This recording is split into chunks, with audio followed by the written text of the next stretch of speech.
Cez záhrady rodinných domov spôsobil v potatranskej obci Vikartovce hádky a nevraživosť. Jedna z rodín ho na svojom pozemku jednoducho nechce.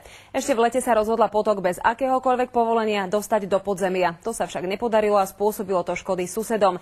Cez víkend postavila spomínaná rodina potoku do cesty hrádzu. Keď však začne pršať, voda sa vyleje na všetky susedné pozemky a nastane hotová katastrofa.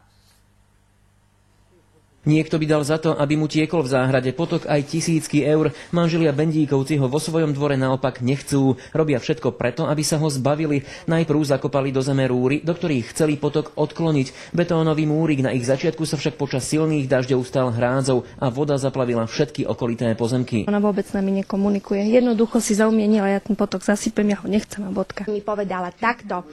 Čo si zaumiením, to bude. Ten potok tam nebude a hotovo. Svoje vyhrážky Bendíkovci naplnili. Pred pár dňami tu s cieľom zahatať vode prístup na ich pozemok začali sypať hrádzu z kamenia. Zastavil ich až razantný odpor susedov a polícia. Keby už nebola tu ako žandári, tak oni do čistého zasypú. Aj táto nedokončená hrádza však spôsobí, že keď začne intenzívne pršať, 7 rodín bude mať na svojich pozemkoch povodeň. Bendíkovci pritom mali podľa zákona potok naopak čistiť, nie mu stavať prekážky. Oni aj keď vlastníci tohto pozemku musia v plnom rozsahu rešpektovať vodný zákon. Ja mám to čistiť? Ja to čistiť nebudem. Ona to nerešpektuje žiaden orgán, či je to štátny, alebo či je to verejná správa. Čo plánujú Bendíkovci v nasledujúcich dňoch, nik nevie. Táto pripravená kopa kamenia však neveští nič dobré. Musíme byť pripravení, že nás to tu všetko zatopí. Absolútna väčšina rodín sa s potokom v záhrade naučila spolu nažívať, len Bendíkovci to nedokážu. Starosta už vyčerpal všetky svoje možnosti. Jediným riešením bude zrejme už len súd. Ľuďom zo susedstva nezostáva nič iné, len dúfať, že počasie k ním bude tento rok zhovievavé. Silné dažde totiž pre nich budú znamenať hotovú pohromu.